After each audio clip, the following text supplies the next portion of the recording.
রবিবার বিকেলে আমি আর কিশোরী যথারীতি হাজির হয়েছি তারানাথ তান্ত্রিকের মটলেনের বাড়িতে।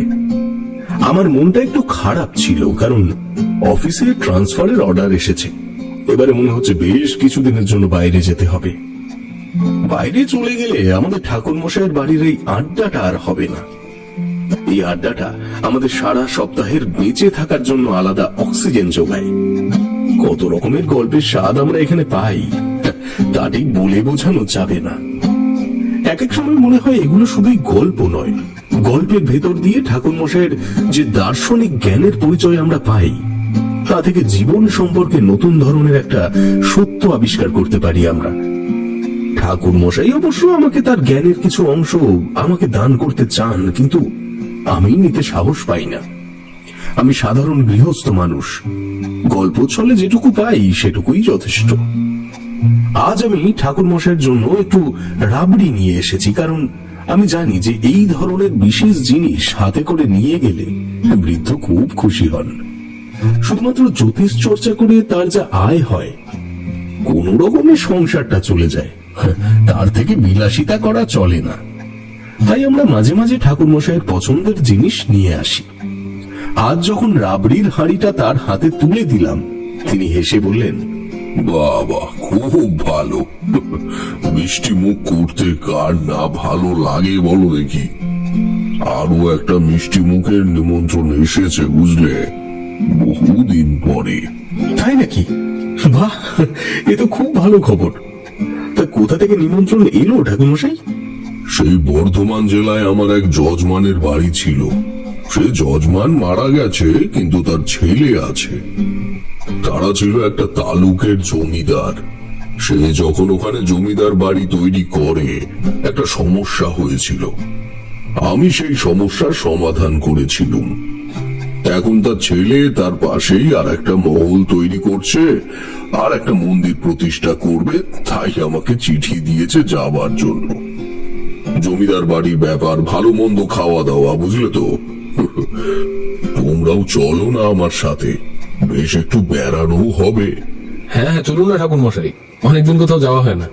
আর চলো বিভূতি, ঠাকুর মশাইয়ের সাথে একটু জমিদার বাড়ি ঘুরে আসি, কি বলো? হ্যাঁ চলো, এরপরে আবার কবে হবে কে জানে। কেন, তোমার আবার কি হলো?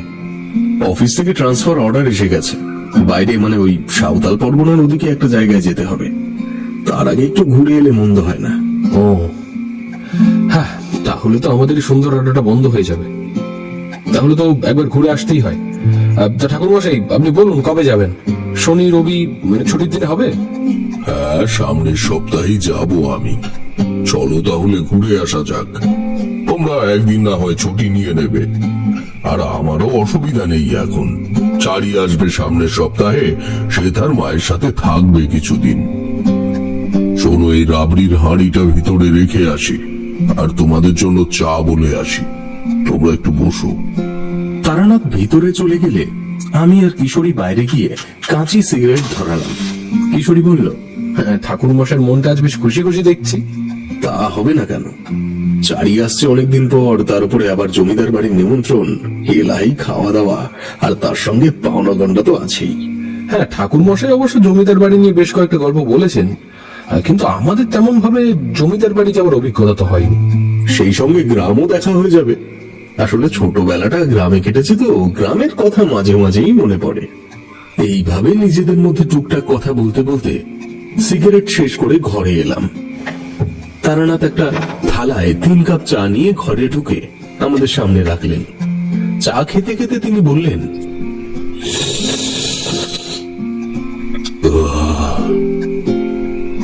তাহলে তোমরা একদিন এসে সব ঠিকঠাক করে যেও, কখন আমরা রওনা দেব বা ইত্যাদি। ভ্রমণের কথা ভাবলেই আমার সেই আগেকার জীবনের কথা মনে পড়ে। কত জায়গায় যে গেছি। অনেক সময় রাতে কোনো জমিদার বাড়িতে আশ্রয় নিতে হয়েছে। বেশিরভাগ ক্ষেত্রেই বেশ আদর যত্ন পেয়েছি ব্রাহ্মণ বলে। কেবল এক জায়গায় আমাকে সন্দেহের চোখে দেখেছিল। জমিদার বাড়িতে আশ্রিত এক জ্ঞাতি রমণীর একটা হার চুরি করেছিল। আমি বাইরের লোক বলে আমার উপরে ব্যাপারটা চাপাতে চেয়েছিল। তারপর তো হার পাওয়া গেল। সে স্বীকার করতেও বাধ্য হলো যে আমার উপর অন্যায়ভাবে সে দোষ চাপিয়েছিল। পরে সে শাস্তিও পায়। সেই দিন আর তেমন কোনো গল্প হলো না। নানা ধরনের দার্শনিক আলোচনা করতে করতেই সময় কেটে গেল। ঠাকুরমশাইয়ের কাছে থেকে বিদায় নিয়ে আমি বাড়ির পথ ধরলাম, আর কিশোরী তার মেসের দিকে চলে গেল। স্থির হয়েছিল আমরা পরের শনিবার হাওড়া স্টেশনে গিয়ে তিনজন দেখা করব।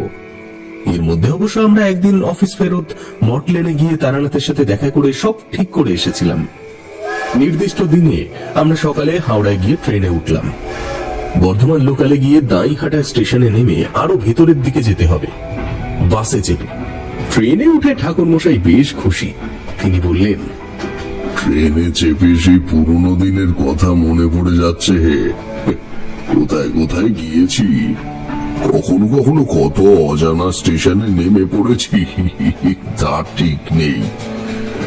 সেখানে কিছুদিন কাটিয়ে আবার রওনা দিয়েছি অন্য এক জায়গায়। আমার রক্তে আছে ঘুরে বেড়ানোর নেশা। সেই আমি এখন গৃহস্থ সংসারী। ভাগ্যের লিখন কে খণ্ডাবে। ঠাকুরমশাই একটা দীর্ঘ শ্বাস ফেললেন। আমরা জানি ঠাকুরমশাই নিজের জীবন সম্পর্কে আক্ষেপ আছে। তিনি সাধনার একটা পথ বেছে নিতে চেয়েছিলেন। সব থেকে বড় কথা, মধুসুন্দরী দেবীর সান্নিধ্য তিনি পেয়েছিলেন। কিন্তু শেষ পর্যন্ত সবকিছু ছেড়ে তাকে একটা সাধারণ গৃহস্থ জীবন বেছে নিতে হয়। এমনকি যে ক্ষমতা তিনি সাধনার দ্বারা অর্জন করেছিলেন, তাও তিনি হারিয়েছেন কিছুটা নিজের দোষে। যাই হোক, ঠাকুরমশাই এটা সেটা নানা রকম গল্প বলছিলেন ট্রেনে যেতে যেতে। একসময় গন্তব্যস্থলে পৌঁছে গেলাম।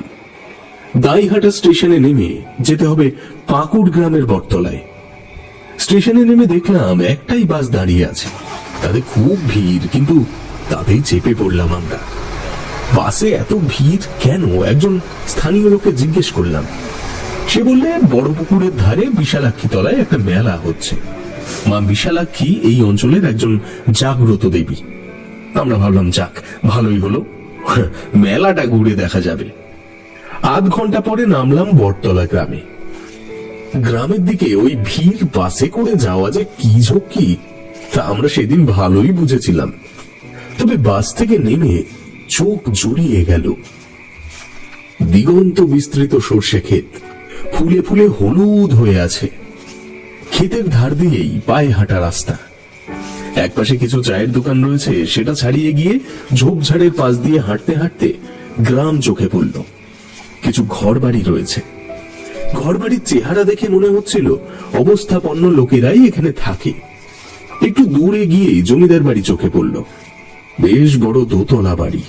ঠাকুরমশাইকে জিজ্ঞেস করতেই গেলাম, এই তো জমিদার বাড়ি, এসে গেছি তাই না ঠাকুরমশাই? ঠাকুরমশাই আমার পাশেই হাঁটছিলেন, কিন্তু কোনো উত্তর দিলেন না আমার কথার। মনে হলো যেন আমার কথা শুনতেই পাননি। তার মুখটা গম্ভীর। বাস থেকে নেমে তার মুখে যে প্রফুল্ল ভাব দেখছিলাম, তা এখন উধাও হয়ে গেছে। তার মুখে যেন একটা দুশ্চিন্তার মেঘ ঘনিয়ে এসছে। কিশোরী একটু এগিয়ে গিয়েছিল। সে দাঁড়িয়ে গেল জমিদার বাড়ির সামনে। নতুন রং করা হয়েছে বাড়িতে। মূল ফটকের সামনে একজন দারোয়ান দাঁড়িয়ে রয়েছে। মূল দরজা দিয়ে যেটুকু দেখা যাচ্ছিল, মাঝখানে বড় উঠোন, একপাশে দোতলা মহলে ঢোকার পথ। আমরা তিনজনেই ফটকের সামনে গিয়ে দাঁড়িয়েছিলাম। ঠাকুরমশাই কিছু বলছেন না দেখে আমরাও চুপচাপ ছিলাম। ঠাকুরমশাই ফটকের মধ্যে না ঢুকে একটু এগিয়ে গেলেন সামনের রাস্তা ধরে। জমিদার বাড়ির পেছনে বড় বাগান, অনেক গাছ, গাছপালার ফাঁক দিয়ে দেখা যাচ্ছে একটা বড় ঝিল। ঠাকুরমশাই এদিক ওদিক কি যেন দেখছেন, আমরা কিছুই বুঝতে পারছি না। তার গম্ভীর মুখ দেখে কিছু জিজ্ঞেস করবার সাহসও পাচ্ছি না। কিশোরীও ব্যাপারটা লক্ষ্য করেছে। সে বলল, কি ব্যাপার বলো তো বিভূতি? ঠাকুরমশাই এদিক ওদিক দেখছেন, কিন্তু ভিতরে ঢুকছেন না। তুমি কি বিশেষ কিছু দেখতে পাচ্ছ? কই না তো, আমিও কিছু বুঝতে পারছি না। এমন সময় ঠাকুরমশাই বললেন, চলো হে, ভেতরে যাওয়া যাক।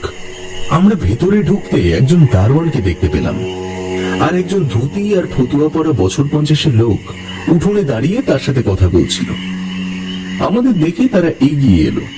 ধুতি আর ফতুয়া পরা লোকটা বলল, আরে আসুন আসুন, এই মশাইদের মনে হয় এই কলিকাতা থেকে আসা হচ্ছে।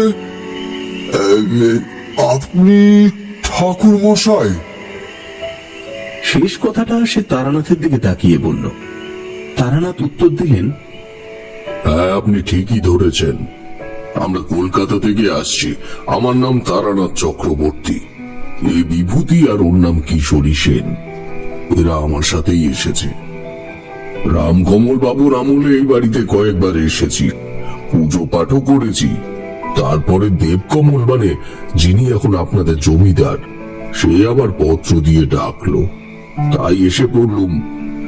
ঠিকই ধরেছেন, অনেকের কাছেই আমি ঠাকুর মশাই বলে পরিচিত। তা দেবকমল বাবা জীবন কোথায়? ওই কি ছোট বাবু অন্দর মহলে আছেন, আমি এক্ষুনি খবর দিচ্ছি। আপনারা ভিতরে আসুন, ভিতরে আসুন। আমি এইখানে এই ছোট বাবুদের জমি জমার তদারকি করি আর কি। আমার নাম হলো কি গোকুল। আসেন, আপনারা এইদিকে আসেন। এই যে অতিথিশালা, আপনারা এখানে হাত মুখ ধুয়ে বিশ্রাম করুন। আমি আপনাদের জন্য একটু জলযোগের ব্যবস্থা করি। হ্যাঁ, আর একজন চাকরকেও পাঠিয়ে দিচ্ছি, সে আপনাদের দেখাশোনা করবে।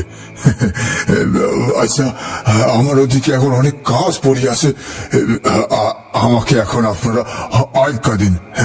বেশ বেশ, আপনি এখন আসুন। তবে দেবকমল বাবা জীবনের সাথে আমি এই বেলাতেই একবার দেখা করতে চাই। বেশ বেশ, ঠিক আছে, আমি এক্ষুনি খবর দিচ্ছি। আমরা অতিথিশালায় ঢুকলাম। বেশ বড় পাকা ঘর, মাথায় টালির চালা, ঘরের 4টে বিছানা। ঠাকুর মশাই কাঁধে ঝোলা নামিয়ে বিছানায় বসলেন। ভ্রু কুচকে তিনি যেন কি ভাবছেন। ঘরে 2টো জানলা ছিল, কিশোরী সেগুলো খুলে দিল। আমি বললাম, ঠাকুর মশাই, এখানে আসার পর থেকে দেখছি আপনার মুখটা গম্ভীর। ট্রেনে বা বাসে আপনার মধ্যে যে প্রফুল্ল ভাবটা দেখছিলাম, এখন আর তা নেই। কেন বলুন তো? এখনো বসে আছেন চুপ করে, কি হয়েছে আমাদের বলবেন একটু? ঠাকুর মশাই আমার কথা শুনে প্রথমে কোনো উত্তর দিলেন না। তারপরে উঠে দাঁড়িয়ে জানলার কাছে গিয়ে কি যেন দেখলেন কিছুক্ষণ ধরে। এরপরে দরজার কাছে গিয়েও বাইরে উকি দিয়ে দেখলেন। তারপর আবার ফিরে এসে বিছানায় বসে বললেন,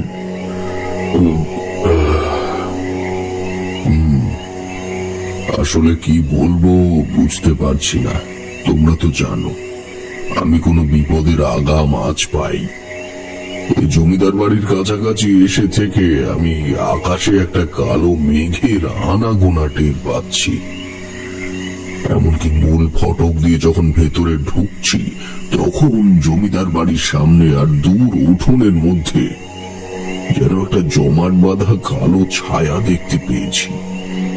ওই আকাশ তো বেশ পরিষ্কার, কোনো মেঘের ছায়া নেই তো। তাহলে আপনি কি করে বলছেন যে মেঘের ছায়া আছে? সেটাই তো সমস্যা। এই মেঘের ছায়া বা কালো ছায়া আমি কেবল দেখতে পাচ্ছি, শুধু তোমরা কেন কেউই দেখতে পাচ্ছে না বা পাবেও না। আর এই জন্যই তো ভাবনায় পড়ে গিয়েছি। এদিকে এই বাড়িতে একটা শুভ অনুষ্ঠান হতে চলেছে, সেই শুভ অনুষ্ঠানে কোনো বিঘ্ন হতে চলেছে নাকি সেটাও সঠিক বুঝতে পারছি না। এই কথা বলে ঠাকুর মশাই আবার গুম হয়ে গেলেন।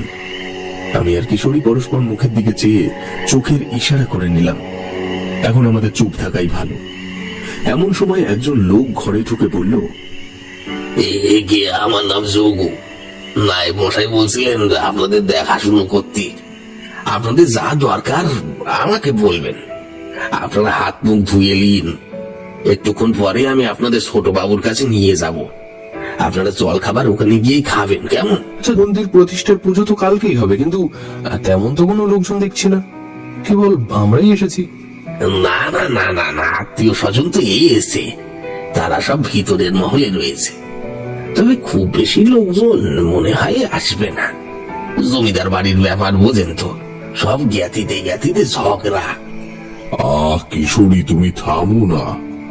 আচ্ছা যোগু, তুমি এখন যাও, পরে আমাদের ডেকে নিয়ে যেও। যোগু নমস্কার করে চলে গেলে তারানাথ কিশোরীর দিকে তাকিয়ে বলল, শোনো কিশোরী, বাড়ির চাকর বাকরকে কোনো কথা জিজ্ঞেস করবে না। এদের থেকে আবার কথা চলে যাবে ভেতরের মহলে, আর জমিদারের কানে গেলে ভাববে আমরা খোঁজ খবর নিচ্ছি। বোঝো না এগুলো? আসলে আপনি বললেন এ বাড়িতে যেন অমঙ্গলের ছায়া ঘুরছে, তাই ভাবলাম জিজ্ঞেস করি কিছু হয়েছে কিনা। আরে না না, এসব কথা এখন এখানে বলো না, বলা যাবে না। এ কোথা থেকে শুনে ফেলবে, সেই কথা আবার কিভাবে ছড়াবে জানো তো? জমিদার বাড়ির দেয়ালে কান পাতলে কথা শোনা যায়, তোমরা এগুলো বুঝবে না। কিশোরী তখনকার মতো চুপ করে গেল। সত্যি জমিদার বাড়ির দেয়ালে দেয়ালে যে কত ইতিহাসের কথা লেখা থাকে, কখনো কখনো সেটা হয় কত চোখের জলের ইতিহাস। উপরে থাকে বৈভব, নিচে থাকে দরিদ্র দীর্ঘশ্বাস। কিছুক্ষণ পর যোগু এসে আমাদের ডেকে নিয়ে গেল ভেতরের মহলে। একটা সুসজ্জিত ঘর। ছোটবাবু মানে এখানকার জমিদার সেখানে বসে আছে, পাশে গোকুল বাবু দাঁড়িয়ে।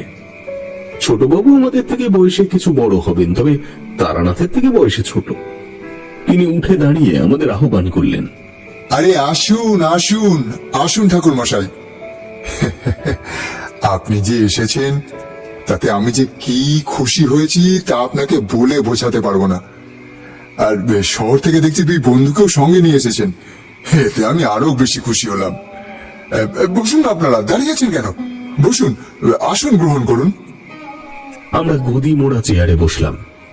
ছোটবাবু আমাদের দিকে তাকিয়ে বললেন, আমি কিন্তু আসলে শহুরে লোক। আমার পড়াশোনা ছোটবেলায় শহরেই হয়েছে, তাই শহুরে লোক দেখলে বেশ ভালো লাগে। এই পাড়া গায়ে দুটো মন খুলে গল্প করার লোক কোথায় বলুন তো? ঠাকুর মশাইকে আমি দেখেছিলাম অনেক দিন আগে, তবে তার কথা আমার মনে ছিল।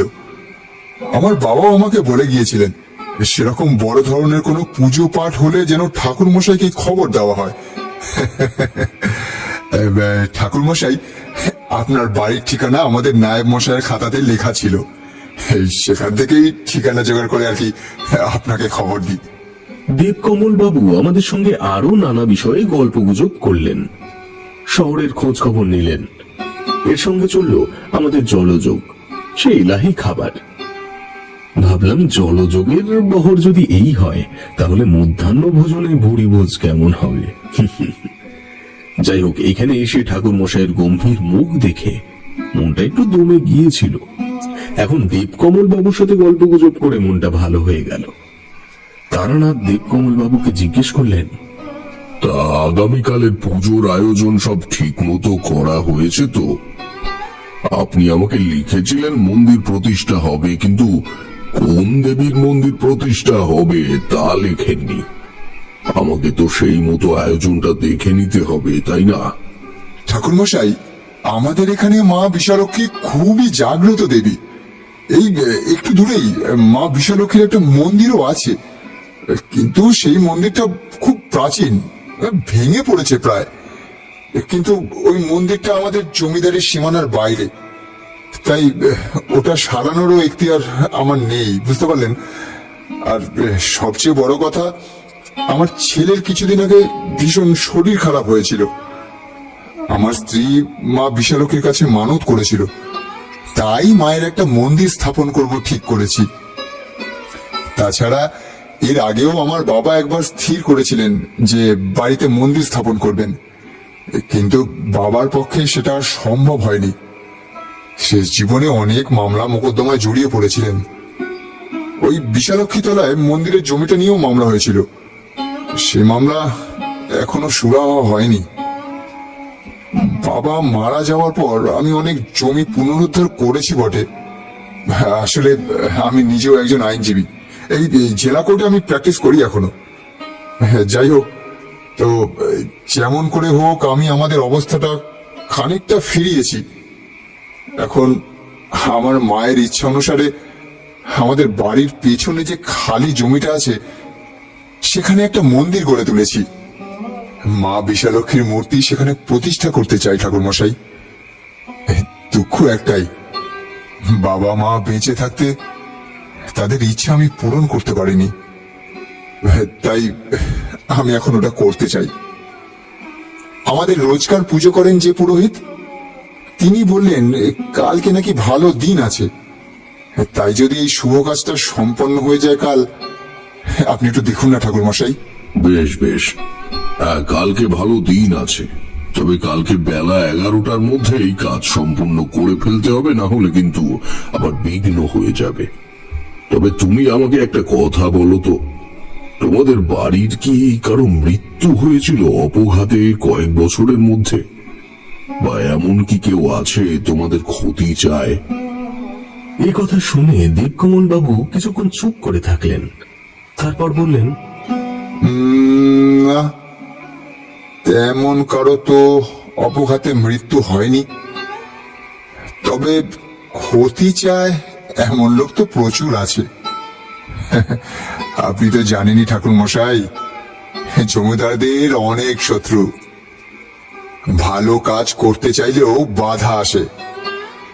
আর আপনি এই কথাটা তুলে ভালোই করেছেন জানেন। আসলে এই যবে থেকে এই মন্দির তৈরির কাজ শুরু করেছি না, একটার পর একটা বাধা এসেই চলেছে। প্রথমে ভিত খোঁড়ার সময় একটা মরা বিড়াল সেখানে পাওয়া গেল, তারপর পুজো করে আবার কাজ শুরু হলো, কিন্তু মাটির তলা থেকে এত জল উঠছিল যে কাজটাই এগোচ্ছিল না। শেষ পর্যন্ত দূর থেকে মিস্ত্রি নিয়ে আসা হলো। মূল মন্দিরের জায়গা সরিয়ে নিয়ে আসা হলো একটু দূরে। তারপরে কিছুটা হবার পরে দেওয়াল ধসে একজন মিস্ত্রি আহত হলো। তারপর ঝড় বৃষ্টি বহু প্রাকৃতিক দুর্যোগ পেরিয়ে এই মন্দির তৈরি হতে 1 বছরের ওপর লেগে গেল। ঠাকুর মশাই, আমাদের বিশালক্ষী মায়ের প্রতিমা তৈরি করছেন আমাদের গ্রামের কারিগর বিষ্ণু। পিতলের প্রতিমা তৈরি করা হয়েছে, আর মূর্তির মাথায় সোনার মুকুট বসানো থাকবে, আর এই চোখের মণি হবে পাথরের। আমাদেরই কামারশালায় তৈরি হয়েছে। এখন ভালোই ভালোই মূর্তিটার প্রতিষ্ঠা হলে সবার মনস্কামনা পূর্ণ হয়। আসলে আমার খুব চিন্তা হচ্ছে ঠাকুর মশাই। কদিন ধরেই দেখছি ওই ঝিলের জলে কেমন যেন অদ্ভুত ঢেউ উঠছে। 2 দিন আগেই ঝিলের সব মাছ মরে ভেসে উঠেছিল। তুমি যেগুলো বললে সেগুলো কোনোটাই ভালো লক্ষণ নয়। তবুও মন্দির প্রতিষ্ঠা হবে বলে যখন মনস্থির করেছো, তখন মন্দির বিগ্রহ প্রতিষ্ঠা করা হবে এবং মায়ের মূর্তিতেও পুজো হবে। এই জন্যই তো আপনাকে চিঠি দিয়ে ডেকে আনলাম ঠাকুর মশাই। আপনার উপর আমার সম্পূর্ণ ভরসা আছে। আপনি আপনার বন্ধুদের নিয়ে মন্দিরটা একটু ঘুরে আসুন না, দেখুন গিয়ে কেমন জোগাড় যন্ত্র চলছে। এরপরে আমরা সেখান থেকে উঠে এলাম। বাইরে বেরিয়ে জমিদার বাড়িটা ভালো করে দেখলাম। একদিকটা দেখে বোঝা যাচ্ছে সেটা পুরনো আমলের, আর একদিকটা নতুন। মন্দির প্রতিষ্ঠার সাথে সাথে বাড়ির নতুন অংশে গৃহপ্রবেশ হওয়ার কথা।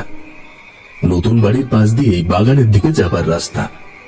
সুন্দর করে সাজানো বাগান, নানা ধরনের ফুলের গাছ রয়েছে সেখানে, একটা ছোট পুকুরও রয়েছে। পুকুরের পিছনে বড় বড় গাছ। একটু হেঁটে যেতে চোখে পড়ল মন্দিরটা। লাল মাটির রং, মাথার চূড়ায় একটা ত্রিশূল।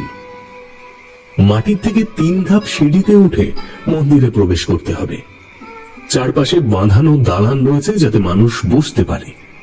খুব বড় নয়, ছোট মন্দির, কিন্তু দেখতে ভারী সুন্দর লাগছে।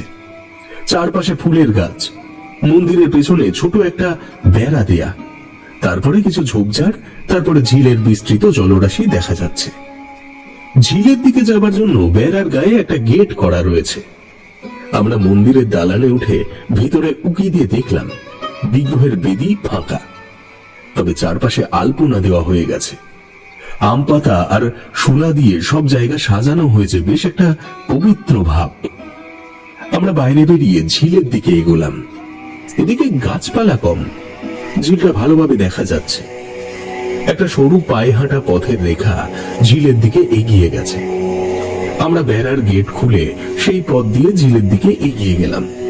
ঝিলটা সত্যিই বিশাল বড়, চারদিক জঙ্গলে ঘেরা। ওপারে ঝাপসা কুয়াশা বেঁধে আছে গাছের ফাঁকে ফাঁকে। হালকা হালকা ঢেউ দিচ্ছে জলে। কয়েকটা পানকৌড়ি জলের উপর উড়ে বেড়াচ্ছে। ঝিলের ধারে একটা গাছের উপরে সাদা বকের মেলা বসেছে।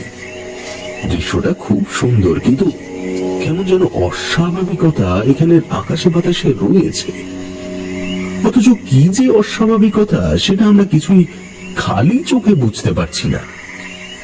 ঝিলের দিকে একটু এগিয়ে যেতে পাড় ভেঙে নিচে প্রায় জলে পড়ছিলাম, এমন সময় কিশোরী হাত ধরে টেনে ধরলো। জলে পড়া থেকে বেঁচে গেলাম, কিন্তু মনে হলো কে যেন আমার পিছন থেকে হাত দিয়ে ঠেলা দিল। কিশোরীর দিকে তাকিয়ে বললাম, কি হলো কিশোরী, তুমি কি আমার পিঠে হাত দিয়েছিলে নাকি? কই না তো, আমি তো তোমাদের থেকে একটু দূরেই দাঁড়িয়েছিলাম, তুমি পড়ে যাচ্ছ দেখে তোমার হাত টেনে ধরলাম। ঠিকই তো, কিশোরী আমার থেকে কিছুটা দূরেই দাঁড়িয়েছিল, আর সে আমাকে ধাক্কা দেবেই বা কেন? হঠাৎ যেন একটা ঠান্ডা শীতল বাতাস ঝিলের ওপর থেকে বয়ে এসে আমাদের শরীরে কাঁপন ধরিয়ে দিল। ঠাকুর মশাইয়ের গলা শুনতে পেলাম, ওহে, চলো এখন এখান থেকে, চলো। আমরা ঝিলের ধার থেকে আবার অতিথিশালার পথ ধরলাম। দেখলাম জমিদার বাড়ির লোকজন বেশ ব্যস্ত পুজোর ও গৃহপ্রবেশের অনুষ্ঠান নিয়ে। কেউ কেউ ঠাকুর মশাইকে দেখে হাত জোর করে প্রণাম করল। আমরা অতিথিশালায় ফিরে আসার পর কিশোরী বলল, ঝিলের ধারের জায়গাটা কেমন জানো, নিঝুম, ওখানে কি একটা অস্বস্তি হচ্ছিল। এখন তো গরম, কিন্তু ওখানে যেন কেমন একটা ঠান্ডা হাওয়া দিচ্ছিল। আর বিরতি, আমি কিন্তু মোটেও তোমাকে ধাক্কা দিইনি। আরে না না, মনে হয় আমি কোনোভাবে পায়ে হোঁচট খেয়ে পড়ে গিয়েছিলাম, আর ঝিলের পাড়ে নরম মাটিতে টাল সামলাতে পারিনি। আপনার কি মনে হয় ঠাকুর মশাই, ওখানে কি কিছু অস্বাভাবিক দেখেছিলেন? এখানে এসে থেকে অনেক কিছুই অস্বাভাবিক দেখছি। তোমাদের তো আগেই বলেছি, তারপরে দেবকমলের থেকে আরো কিছু শুনলাম। এখন ভালোই ভালো এই গাছটা উদ্ধার হলে হয়। আমার মনে হয় ওই ঝিলটায় কিছু রহস্য আছে। শোনো, তোমরা কিন্তু রাতে সাবধানে থাকবে। যাই হোক না কেন, তোমরা ঘরের বাইরে বেরোবে না। আমরা নিজেদের মধ্যে গল্পগুজব করছিলাম, এমন সময় যোগু এসে গেল। সে আমাদের স্নান সেরে নিতে বলল, কারণ মধ্যাহ্ন ভোজনের সময় হয়ে আসছে। দুপুরে আমরা দেবকমল বাবুর সাথে মধ্যাহ্ন ভোজন সারলাম। বিকেল বেলায় আমি আর কিশোরী একটু গ্রাম দেখতে বেরোলাম, আর তারানাথ দেবকমল বাবুর সাথে আগামীকালের পুজো নিয়ে আলোচনা করতেই লাগলো। আমরা একটু দূরে যে বিশালাক্ষী তলায় মেলা হচ্ছিল সেটা দেখে এলাম। মেলায় এমন কিছু বিশেষত্ব নেই, আর পাঁচটা সাধারণ গ্রামের মেলার মতোই। তবে দেখলাম মন্দিরটা সত্যিই ভেঙে গেছে। বিরাট এক বট গাছ উঠেছে মন্দিরের দেয়াল দিয়ে। মন্দিরের দরজা বলতে কিছুই নেই, বাইরে থেকে দেবী মূর্তি দেখা যাচ্ছে। আমরা এদিক ওদিক ঘুরে ফিরে তারপরেই ফিরলাম। দেখলাম তারানাথ তখনও অতিথিশালার ঘরে ফেরেনি। যাই হোক, কিছুক্ষণ পর খাওয়া সেরে আমরা শুয়ে পড়লাম। গ্রামাঞ্চলে রাত তাড়াতাড়ি হয়, চারিদিকটা নিঝুম হয়ে আসে। আমরা সারাদিন ক্লান্ত ছিলাম, তাই তাড়াতাড়ি ঘুম এসে গেল। কিন্তু মাঝ রাতে ঘুম ভেঙে গেল। আমার পাশে শুয়ে দেখলাম কিশোরীও নড়াচড়া করছে। ঘরে একটা লণ্ঠন জ্বালিয়ে রাখা ছিল, আলোটা কম করা ছিল। সেই কম আলোতে চোখে পড়ল ঠাকুর মশাই একটা জানলার পাল্লা খুলে বাইরে তাকিয়ে আছেন। আমরা তার পাশে গিয়ে দাঁড়ালাম। বাইরের আবছা চাঁদের আলো জঙ্গলের মধ্যে দিয়ে ঝিলটা দেখা যাচ্ছে। সেখানে অদ্ভুত একটা জিনিস চোখে পড়ল। একটা সাদা কাপড় পরা মহিলা ঝিলের জল থেকে উঠে আসছে। যদিও আমরা পরিষ্কার করে কিছুই দেখতে পাচ্ছিলাম না, কিন্তু অবয়বটা একটা মহিলার মতোই, তাতে কোনো সন্দেহ নেই। মুখ চোখ ভালো করে বোঝা যাচ্ছে না, কিন্তু মনে হচ্ছে লম্বা চুল একেবারে মাথা থেকে হাঁটু অব্দি ঝুলছে। মহিলাটি ঝিলের জল থেকে উঠে ধীরে ধীরে এদিকেই আসছে যেন। টের পেলাম কিশোরী আমার হাতটা খামচে ধরেছে শক্ত করে। আমারও বুকের ভেতরটা যেন হু হু করছিল, কেউ যেন হাতুড়ি পিটছে। অন্ধকার রাতে ঝিলের ধারে এমন একটা মূর্তি দেখলে ভয় লাগে বই কি। এ কি কোনো প্রেতাত্মা নাকি? হঠাৎ কিশোরীর মুখ দিয়ে আওয়াজ বেরিয়ে গেল, কে কে ও?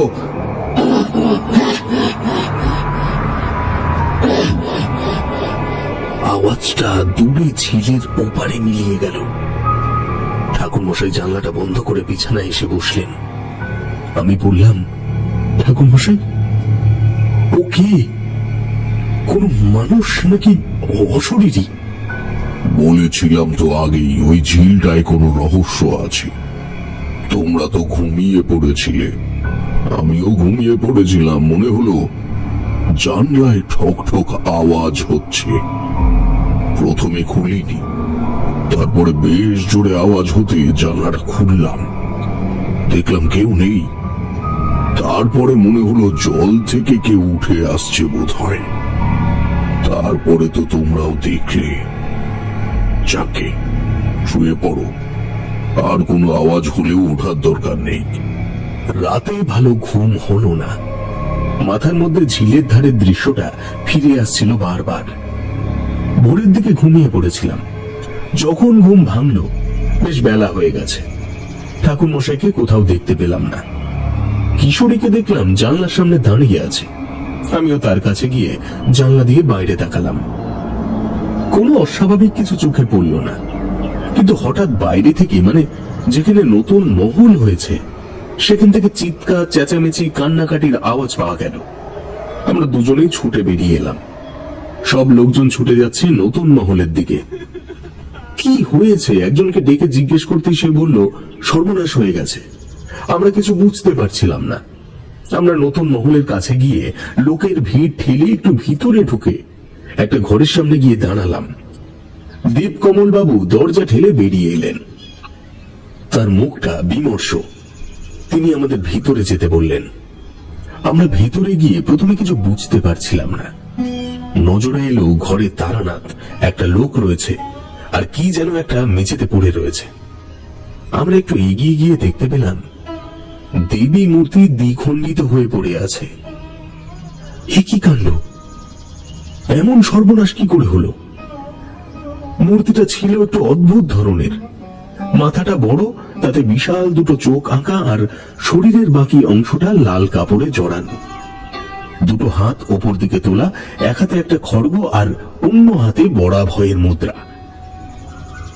ঘরে যে লোক রয়েছে সে দেবী মূর্তিটার দুটি খণ্ড একসাথে করে জোড়া লাগানোর চেষ্টা করছে, আর মাঝে মাঝে নিজের চোখের জল মুছছে। বুঝলাম এই মূর্তিটা সেই তৈরি করেছে। আমি তারানাথকে জিজ্ঞেস করলাম, কিন্তু কি করে এসব হলো ঠাকুরমশাই? আর এত সাহস ঠাকুরের মূর্তির এই অবস্থা করে? সেটাই তো বোঝা যাচ্ছে না। বিষ্ণু এই ঘরে বসেই এই মূর্তি তৈরি করেছে। কালকে রাতে সেই এই ঘরে তালা দিয়ে চলে গিয়েছিল। আজ সকালে এসে ঘর খুলে দেখে এই অবস্থা। কি করে যে কি হলো তা বোঝা যাচ্ছে না। তবে আমি কিছু একটা হতে পারে একটা আগাম অনুমান করেছিলাম, কিন্তু এতটা ভাবতে পারিনি। চলো এখন দেবকমলের সাথে কথা বলি।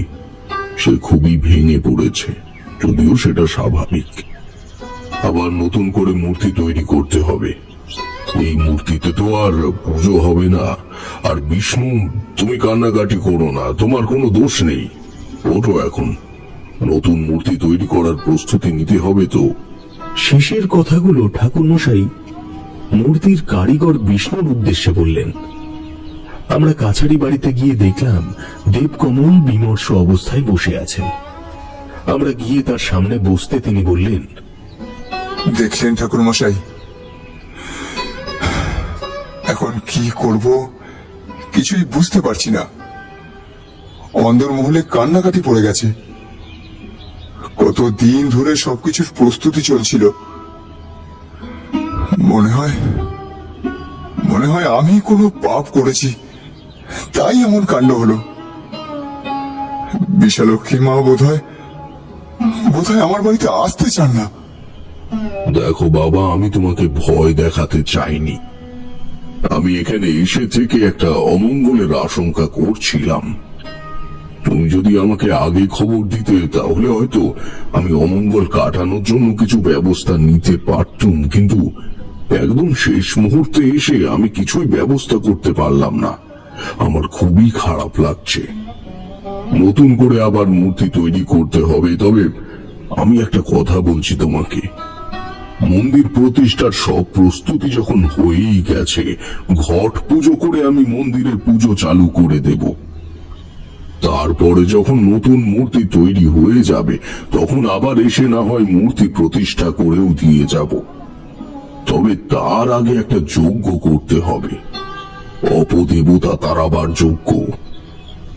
কি বলছেন ঠাকুর মশাই? অপদেবতা তারাবার যজ্ঞ? কেন? আমাদের বাড়িতে কি কোনো অপদেবতার দৃষ্টি পড়েছে নাকি? তোমাকে তো আগেই বলেছিলাম, আগে কি এ বাড়িতে কোনো অপঘাতে মৃত্যু হয়েছে, কিন্তু তুমি সঠিকভাবে কিছু বলতে পারোনি। কিন্তু আমার দৃঢ় বিশ্বাস, কোনো অপদেবতা বা প্রেতাত্মা তোমার এই বাড়ির আশেপাশে ঘোরাফেরা করছে। হয়তো সে দীর্ঘদিন ধরেই আছে। সেই অশুভ শক্তি কোনো শুভ শক্তিকে তোমার বাড়িতে আসতে বাধা দেবেই। হ্যাঁ, তাহলে তাহলে এখন কি হবে ঠাকুর মশাই? আপনার কথা শুনে আমার তো খুবই ভয় করছে। না না, তুমি ভয় পেও না, আমি তো আছি। একটা ব্যবস্থা করেই যাব। আর অন্দরমহলে কান্নাকাটি করতে বারণ করো। মানুষের বিপদ আপদ বাধা বিঘ্ন আছেই। খুব বেশি কিছু অন্যায় বা পাপ না করলে সেসব কেটেও যায়। তবে কর্মফল মানুষকে ভোগ করতেই হবে। যদি তেমন কোনো অন্যায় এই ভিটেতে ঘটে থাকে, তাহলে তার প্রতিফল তো ভোগ করতেই হবে। সেখানে আমার কোনো আর হাত থাকবে না। কিন্তু তেমন কোনো কিছু তো আমি জানি না। তবে না, থাক, ঠিক আছে। মনে হলেও সে কোনো কিছু বলতে গিয়ে থেমে গেল। তাকে খুবই চিন্তিত দেখাচ্ছিল। কোনো কথা গোপন করে গেল বলে মনে হলো। আমরা বাইরে বেরিয়ে এলাম। দেবকমল বাবু অন্দরমহলের দিকে চলে গেলেন। অতিথিশালার দিকে যেতে যেতে দেখতে পেলাম বাইরে মূল দরজার বাইরে কিছু লোকের ভিড় জমেছে। দারোয়ান আর গোকুলবাবু তাদের সাথে কথা বলছেন। ঘরে ঢুকে আমরা বিছানায় বসলাম। আজ সকালে কিছুই প্রাতরাশ জোটেনি। এখন এখানের যা অবস্থা, আমাদের এখান থেকে চলে যাওয়াই শ্রেয়। আমি কিশোরীর দিকে তাকিয়ে বললাম, কি হে, চলো এবার তল্পি তল্পা গোটাও। আর কি এখানে থাকা চলে? এখানে আমরা থাকা মানে এদেরকে বিব্রত করা। আপনার কি মত ঠাকুর মশাই? কি আর বলবো বলো, তোমাদের এক উদ্দেশ্যে নিয়ে এলাম, আর হলো আর একরকম। তোমরা যদি এখানে আর থাকতে না চাও তাহলে চলে যেতে পারো। তবে আমাকে 2 দিন থাকতে হবে। এদেরকে তো আর এই বিপদের মধ্যে ফেলে চলে যেতে পারি না। আচ্ছা ঠাকুর মশাই, মানে একটা কথা জিজ্ঞেস করি আপনাকে। গতকাল রাতে ঝিলের ধারে আমরা যে দৃশ্য দেখেছিলাম, সেই ঘটনার সঙ্গে এই আজকের ঘটনার কোনো যোগ নেই তো? যদিও এখন আমার মনে হচ্ছে কালকের ঘটনাটা একটা স্বপ্ন ছিল, কিন্তু আজকে আবার এই ঘটনা মনে হচ্ছে কিছুতে একটা যোগসূত্র আছে। যোগসূত্র তো আছেই। সে এসেছিল, কিন্তু কেন এসেছিল? নিশ্চয়ই এই বাড়ির সাথে তার কোনো যোগাযোগ ছিল, তাই সে এসেছিল রাতে। এতে কোনো সন্দেহ নেই। কে কে এসেছিল রাতে? ওই আমার তো কিছু মনে পড়ে না। বুঝতে পারলাম যে কাল রাতের ঘটনা কিশোরীর কিছুই মনে নেই। আমি আর তাকে কিছু বললাম না। এমন সময় যোগু এসে ঘরে ঢুকলো। বলল, ম্যানেজার বাবু বললেন আপনাদের তো সকাল থেকে কিছু খাওয়া দাওয়া হয়নি, আপনারা যেন না খেয়ে চলে যাবেন না, তাহলে গৃহস্থের অকল্যাণ হবে। একে তো দেখলেন কি অমঙ্গলটাই না ঘটলো। আচ্ছা যোগু, বলো তো, এই জমিদার বাড়িতে আগে কি কোনো খারাপ ঘটনা ঘটেছিল বা কোনো অন্যায় ঘটেছিল কারো সঙ্গে? তুমি এই বাড়িতে বোধহয় অনেকদিন ধরে রয়েছো, তাই হয়তো তুমি জানবে। এগে জমিদার বাড়িতে তো কত ঘটনাই ঘটে, কটাই বা বাইরের লোক জানতে পারে। তবে আমাদের এখানকার যে বাবু মানে ছোট বাবু, তার কোনো চরিত্রের দোষ নেই। তিনিই তো জমিদারিটা আবার দাঁড় করিয়েছেন। তার বাবা যে খারাপ লোক ছিলেন তা বলছি না, কিন্তু তিনি ছিলেন ভোলা ভালা ধরনের। সেই সুযোগে তাকে অনেকে ঠকিয়ে নিয়েছিল। তার চোখের আড়ালে অনেক পাপ কাজ হয়েছে। তার নিজের ভাই, মানে কি বলবো বাবু, ছোট মুখে বড় কথা। আগের জমিদারের ভাই মানে দেবকমলের কাকা, তিনি জীবিত আছেন? হ্যাঁ, তিনি বেঁচে আছেন তো এখনো, তবে এখন আর হাঁটা চলা করতে পারেন না। পাপের ফল বাবু, পাপের ফল। আমিও সব জানি নে, এগে আমি সামান্য মানুষ। আমি যাই, আপনারা ম্যানেজার বাবুকে জিজ্ঞেস করবেন। ম্যানেজার বাবু ওই কাকার বন্ধু ছিলেন। আমি কিছু বলেছি বলবেন না কিন্তু, তাহলে আমার কাজটা আর থাকবে না। আমি আপনাদের জন্য কিছু খাবার নিয়ে আসি। যাই। যোগু তড়িঘড়ি করে বেরিয়ে গেল। জমিদার বাড়ির অনেক গোপন কথা লুকিয়ে থাকে। চাকর বাকুররা তা জানলেও বাইরের লোককে বলতে ভয় পায়। দেবকমল বাবুর কে একজন কাকা আছে, সে মনে হয় এমন কিছু করেছে যার প্রতিফল এখনকার মানুষেরা ভোগ করছে। আমরা যাবার জন্য তৈরি হচ্ছিলাম, গোকুল বাবু ঘরে এসে ঢুকলেন। আগে বলি, আপনারা আজ আসেন তো নাকি চলে যাবেন? দেখলেন তো কি কাণ্ড, শুভ কাজ তো কিছুই হলো নি, কি যে হবে। এই শুভ কাজে বিঘ্ন কেন ঘটলো আপনার কি মনে হয় গোকুল বাবু? আগে মানে আমি কি করে জানবো যে কেন এমন হলো? দেখেন, আমি এই বাড়িতে প্রায় 30 বছর ধরে কাজ করছি। আমি কি চাইবো যে এই বাড়ির কোনো ক্ষতি হোক? হ্যাঁ, 30 বছর ধরে আছেন, তাহলে নিশ্চয়ই পুরনো কথা কিছু জানেন। দেবকমলের কাকার কথা কিছু জানেন না? আগে দেবকমলের কাকা মানে ওই রাধা কমলের কথা বলতেছেন? মানে সে তো বহুদিন ধরে অসুস্থ, এই বিছানায় শয্যাশায়ী একেবারে। হ্যাঁ, সে এখন অসুস্থ, কিন্তু আগে তো সুস্থ ছিল। সে তো প্রায় আপনার বয়সী, তাই না? হ্যাঁ, কিন্তু আমি কি বলবো বলুন তো তার কথা? যতই হোক তিনি এই জমিদার বাড়ির লোক, আর আমি এদের জমিদারি দেখাশোনা করি মাত্র। কিন্তু আপনি যদি সব কথা খুলে না বলেন, তাহলে কিন্তু এই বাড়িতে একের পর এক ক্ষতি হতেই থাকবে। বাড়িতে অশুভ শক্তির প্রবেশ ঘটেছে, আমি বুঝতে পারছি পরিষ্কার ভাবে। অশুভ শক্তি মানে? মানে বললে কি আপনি বুঝতে পারবেন না বিশ্বাস করবেন? কিন্তু এই অশুভ শক্তিকে বিদায় না করে আমি কিছুতেই এখান থেকে যাব না, তাই আমার সব কথা জানা দরকার। আর শুনে রাখুন, আপনি যদি কোনো অন্যায় করে থাকেন অতীতে, তাহলে অশুভ শক্তি কিন্তু আপনাকেও ছাড়বে না। গোকুল বাবুকে চিন্তিত মনে হলো। তিনি কি একটা বলতে গিয়েও থেমে গেলেন। যোগু ঘরে ঢুকলো কিছু জল খাবার নিয়ে। তাকে দেখে তিনি বললেন, এই তো আপনাদের জল খাবার এসে গেছে। আচ্ছা, আপনারা খাওয়া দাওয়া সেরে নিন, পরে কথা হবে কোন। গোকুল বাবু তাড়াহুড়ো করে বেরিয়ে গেলেন। তারানা তার কিছু বলল না। আমরা খাওয়া দাওয়া সেরে দেবকমল বাবুর কাছ থেকে বিদায় নিয়ে এলাম। তার চোখ মুখ বসে গেছে, মনের অবস্থা খুবই খারাপ। তবুও আমাদের বললেন, কি আর বলবো বলুন, যদি আবার সব ব্যবস্থা করতে পারি, মা যদি দয়া করেন আমার উপর, তখন আবার আসবেন কিন্তু। আচ্ছা, আপনারা কিন্তু সাবধানে যাবেন।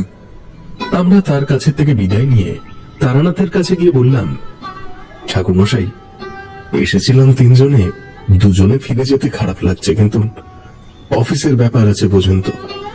আপনি সাবধানে থাকবেন। জমিদার বাড়ির লোকজন ভালো নয়। আমরা 3 কয়েক পরেই আপনার মটলেনের বাড়িতে যাব। আরে কত বিপদের মুখ থেকেই তো ফিরে এসেছি। কিচ্ছু হবে না আমার। তবে তোমাদের মধ্যে একজন আমার বাড়িতে একটু খবর দিয়ে দিও যে আমি দিন দুয়েক পরেই ফিরবো, না হলে তোমাদের বউঠান চিন্তা করবেন। আমরা ফিরে গেলাম। তারানাথের কথা মতো একবার মটলেনে ঘুরে গেলাম। পরের রবিবার তারানাথের বাড়ি গেলাম একটু তাড়াতাড়ি। দেখি কিশোরী এসে হাজির। বললাম, উফ, এই এক সপ্তাহ যেন কাটছিলই না বলো। ভাবছিলাম কখন রবিবার আসবে আর আপনার এখানে আসবো। ঠাকুরমশাই, আপনি ফিরলেন কবে সেটাকে বলুন। বৃহস্পতিবার মন্দিরে ঘট স্থাপন করে সেই দিনই ফিরে এসেছি। এরপর মূর্তি তৈরি হলে একটা ভালো দিন দেখে সেটি স্থাপন করে দিয়ে আসব। আর কোনো বিপদ হবে না তো? না, সব বিপদের যে মূল ছিল তাকে শেষ করে দিয়ে এসেছি। হ্যাঁ, সে যে কি ঘটনা ঘটলো সেখানে তোমরা যদি নিজের চোখে দেখতে তাহলেও বোধহয় বিশ্বাস করতে না। ইস, যদি থেকে যেতাম তাহলে ভালো হতো। আপনি বলুন ঠাকুরমশাই, কিভাবে কি করলেন? তোমরা তো কিছুটা শুনেছিলে। গোকুল বাবুর সঙ্গে রামকমল বাবুর ভাই রাধা কমলের একটা ঘনিষ্ঠ সম্পর্ক ছিল। তারা প্রায় একই বয়সী ছিলেন। তাদের মধ্যে একটা বন্ধুত্বের সম্পর্ক ছিল। কম বয়সে রাধা কমল বাবু একজন লম্পট অত্যাচারী লোক ছিলেন, আর গোকুল বাবু তার সঙ্গী ছিলেন। কিন্তু পরে গোকুল বাবু কিছুটা শুধরে গেলেও রাধা কমল শুধরলেন না। এসবই আমি গোকুলের মুখ থেকে শুনেছি। সে বলতে চাইছিল না, কিন্তু আমি তাকে বলালাম, বুঝলে। বললাম, শুনুন গোকুল বাবু, মানুষের জীবনে কর্মফল বলে একটা কথা আছে। আপনিও আপনার কর্মফল থেকে কিন্তু রেহাই পাবেন না। আপনি রাধা কমল বাবুকে অন্যায় কাজগুলো করতে সাহায্য করেছিলেন, তার পাপের ভাগীদার আপনাকে হতেই হবে। হয়তো আপনার স্ত্রী সতী সাবিত্রীর মতো, এবং তার পুণ্যের ফলই আপনি পাচ্ছেন, কিন্তু আপনার পাপের ফল যদি তার উপর পড়ে বা আপনার সন্তানদের উপর পড়ে তাহলে কি হবে বুঝতে পারছেন? এই তো দেখলেন, এই জমিদার বাড়িতে কি একটা কাণ্ড ঘটে গেল। নিশ্চয়ই কোনো অশুভ শক্তির আবির্ভাব হয়েছে এই বাড়িতে। সে কোনো শুভ কাজ করতে দেবে না এখানে। হ্যাঁ, না না না না, আগে আমি যা জানি বলতেছি, সব বলতেছি আপনাদের। আপনি সব বলতেছেন, আমার তো রীতিমতো ভয় লাগতেছে। বহুদিন আগে এই বাড়িতে একটা অনেক কাজ হয়েছিল। আসলে ওই রাধা কমল ছিল এক লম্পট চরিত্রের। অনেক মেয়ে মানুষের সাথে তার সম্পর্ক ছিল, কিন্তু তাও সে সন্তুষ্ট ছিল না। আশেপাশের গ্রামের সুন্দর মেয়ে দেখলেই সে ভোগ করতে চাইতো। সেই রকম একটা মেয়েকে একদিন জোর করে সে বাড়িতে নিয়ে আসে, কিন্তু ওই মেয়েটা তার ওই পাশবিক অত্যাচারের ফলে মারা যায়। তার মৃতদেহটা ফেলে দেওয়া হয় ওই খেলা বুঝিয়ে। কিন্তু এই ঘটনার পর থেকে তার কেমন যেন মাথাটা খারাপ হয়ে যায়। সে যেখানে সেখানে ভূত দেখতো। শেষে একজন তান্ত্রিককে নিয়ে অনেক যজ্ঞ টজ্ঞ করা হয়। তারপরে সে আর ভূত দেখতো না, কিন্তু আস্তে আস্তে সে কিরকম যেন জড় ভারতের মতন হয়ে যায়। হ্যাঁ, এবার আমার পাপ বলতে পারেন। আমি ওই মেয়েটার মৃতদেহটা ওই ঝিলের জলে ফেলতে তাকে সাহায্য করেছিলাম, এইটুকুনি। আমাদের সঙ্গে যোগও ছিল। সবাই তখন জেনেছিল যে মেয়েটা ঝিলের জলে ডুবে আত্মহত্যা করেছে। আমি ঠিক এমনটাই অনুমান করেছিলাম, কিন্তু এই ধরনের প্রেতাত্মা এতদিন পরে দেখা দিয়েছে যখন, প্রতিশোধ নেবার জন্য সে এসেছে। এই অশুভ শক্তি কোনো শুভ শক্তিকে বাড়িতে ঢুকতে দেবে না। সে তার সাধ্য মতো বাধা দেবে। আর ঠিক এই ব্যাপারটাই টের পেলাম সেই রাতে। ঠিক করেছিলাম সোমবার দিনটা বাদ দিয়ে মঙ্গলবার অপদেবতা তারাবার যজ্ঞ করব। কিন্তু সেই রাতে যা ঘটলো তা ভাবতে আমার হাড় হিম হয়ে আসছে। সেই রাতে মনে হলো প্রচন্ড ঝড় এসেছে। ঝিলের দিক থেকে সনসনে হাওয়া বয়ে আসছে। আমার ঘরের জানলাটা বন্ধ ছিল, সেটা হঠাৎ হাট করে খুলে গেল। ওপরে টালির চালের উপর কার যেন দাপাদাপি শুনতে পাচ্ছি। আমার ঘরের কোণে লণ্ঠনটা কমিয়ে রাখা ছিল, সেটা দপ দপ করতে করতে নিভে গেল। তারপর ঘুটঘুটে অন্ধকার।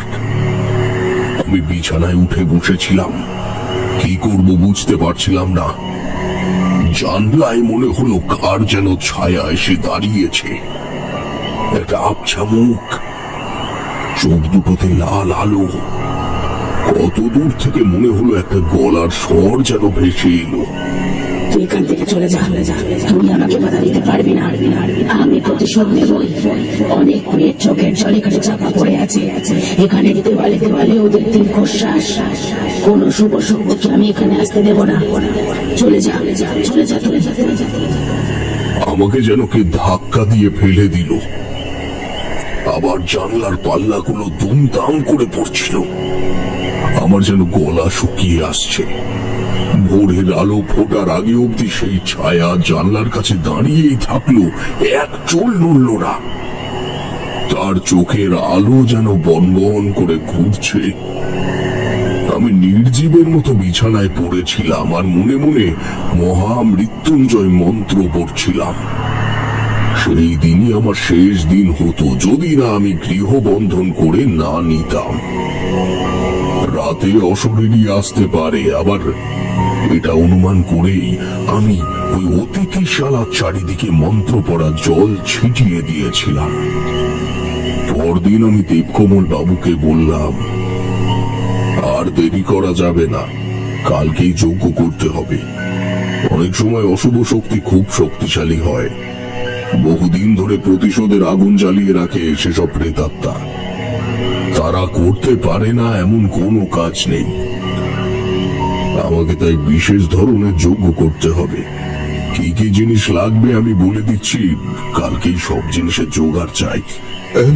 হ্যাঁ ঠাকুর মশাই, আপনি যত শীঘ্র সম্ভব যজ্ঞের ব্যবস্থা করুন। গতকাল রাত্রে যোগু বলছিল কাকার ঘরের জানলা দরজা নাকি কি যেন ভাঙার চেষ্টা করছিল। বাইরে দেখি কাঠ কুটো, মরা পাখি, সব নোংরা আবর্জনা পড়ে রয়েছে। কাকাও সারা রাত ছটফট করছিল।